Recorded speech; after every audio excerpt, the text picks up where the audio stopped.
Réveille ton bise, tin tin tin. Réveille ton bise. Hello et bienvenue sur le podcast Réveille ton bise. Je suis Justine, mentor podcast et business. J'aide les entrepreneurs à développer un business qui leur ressemble grâce au Human Design et sans prospection grâce au podcast. Tous les lundis à 6h, je me mets au défi de vous partager des conseils et de l'inspiration pour vous réveiller, vous et votre business. Est-ce que vous êtes prêts à attaquer cette nouvelle semaine à fond ? Moi, je le suis. C'est parti, bonne écoute. Hello et bienvenue dans ce nouvel épisode de Réveille ton bise. Je suis ravie d'être avec vous un jour de plus. Merci encore d'être de plus en plus nombreux et nombreuses à écouter les épisodes et bienvenue à toutes les nouvelles personnes qui nous rejoignent.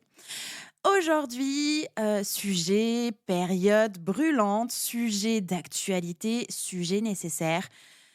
C'est le moment de faire le bilan de votre année 2022 et de préparer votre année 2023. Alors oui, je sais, plein de contenus fleurissent sur Internet avec cette thématique et c'est normal, c'est la période. Donc, en toute transparence, je me tâtais, j'hésitais à faire un épisode de podcast sur le sujet, à créer du contenu même sur ce sujet. Et en plus, il y a déjà des articles et des épisodes sur le principe du bilan.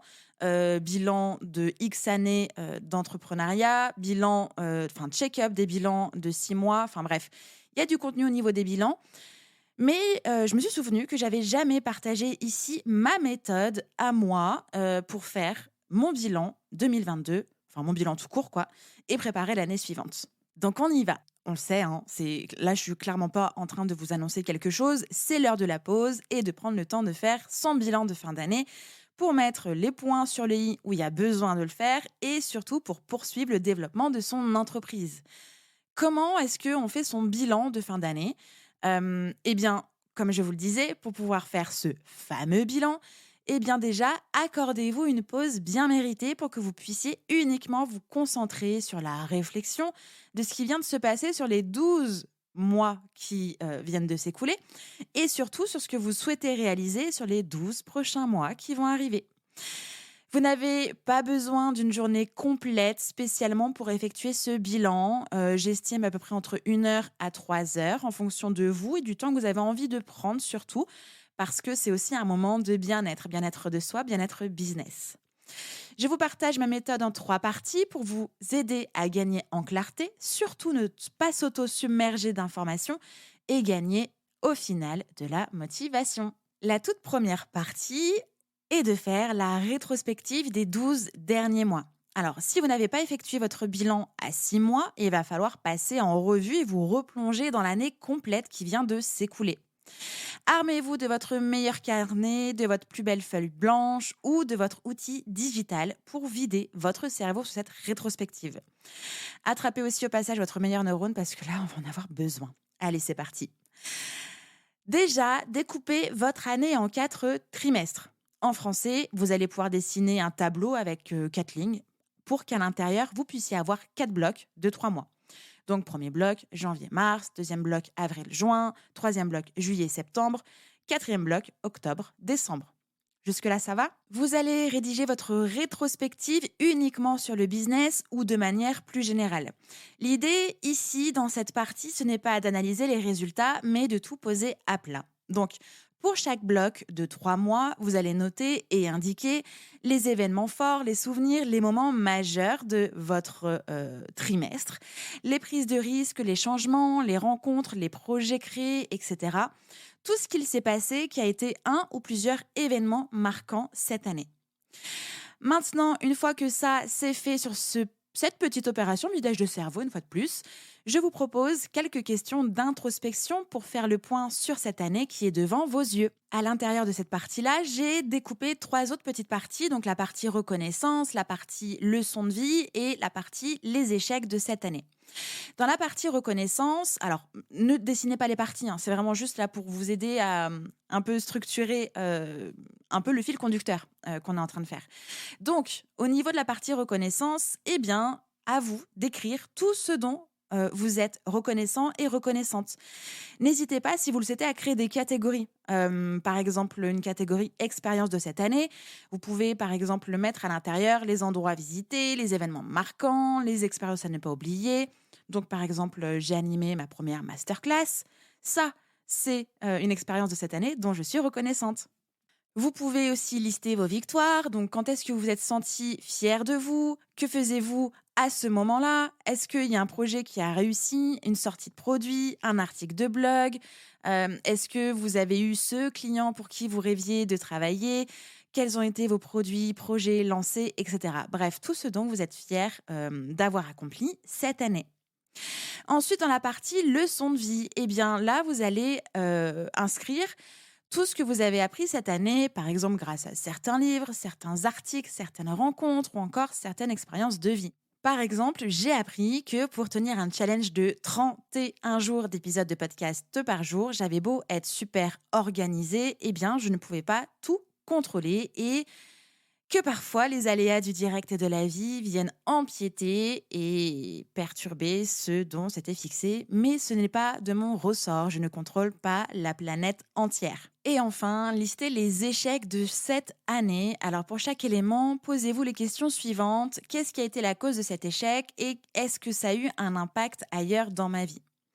Par exemple, cette année, il peut y avoir un échec genre je n'ai pas créé suffisamment de contenu. Quelle est la cause ? Eh bien, peut-être que j'étais trop prise par les autres projets. Et qu'est-ce que ça a impacté ? Eh bien, ça m'a empêché de développer ma stratégie d'inbound marketing, par exemple. Pour finir sur cette étape de rétrospective et d'introspection, quelle est la note globale sur 10 que vous pouvez donner à cette année et pourquoi ? Quels sont les 3 mots qui résument votre année ? De manière globale, comment est-ce que vous vous êtes senti cette année ? Et enfin, comment est-ce que vous vous sentez maintenant avec cette rétrospective ? Maintenant que cette première partie est faite, passons maintenant à la deuxième partie de ce bilan. Donc, cette deuxième partie, c'est de faire le point sur les objectifs fixés. Je vous propose de faire ce point-là sur les objectifs que vous vous étiez fixés en début d'année ou ceux que vous avez ajustés en cours de route au cas où vous auriez fait le bilan des 6 mois afin de savoir ce que vous avez accompli ou non. Et pour les objectifs à plus long terme, donc au-delà de cette année, de faire un point sur les avancées. Je vous invite à reprendre les éléments chiffrés, mais également les plans de développement fixés. Pour la petite idée au cas où, voici une liste non exhaustive d'objectifs en tout genre. Déjà, il y a des objectifs commerciaux et financiers, comme par exemple quel est le chiffre d'affaires que je souhaite réaliser par mois, quelle offre je souhaite développer, combien de clients ou combien de ventes sur l'offre en question, combien de calls découvertes ou de propositions commerciales je souhaite déclencher, etc.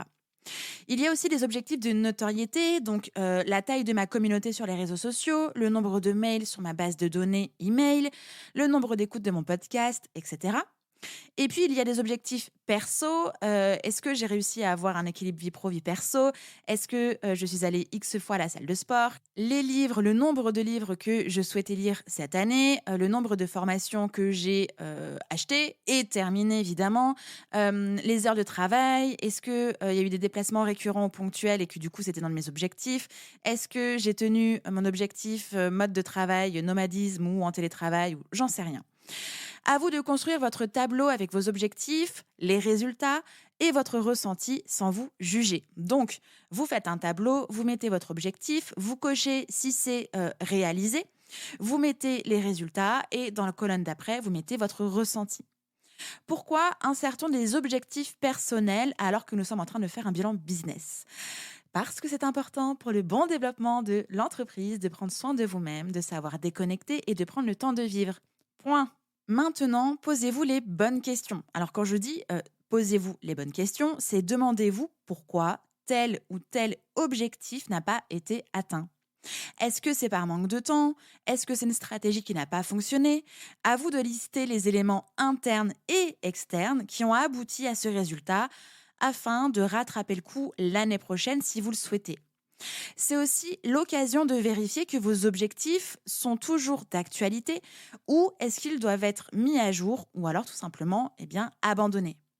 À ce stade, votre feuille doit être bien remplie. vos intentions, votre résultat, vos ajustements avec certains objectifs placés. Et ensuite, on continue. C'est le moment de faire la projection pour les 12 prochains mois. Nous atterrissons donc à la troisième partie qui est de préparer 2023 pour gagner en clarté, organisation et motivation. Avant de foncer la tête la première dans le dur du sujet, il faut repartir de vous, de ce que vous avez envie ou non. En bref, de vous projeter et de vous visualiser en 2023.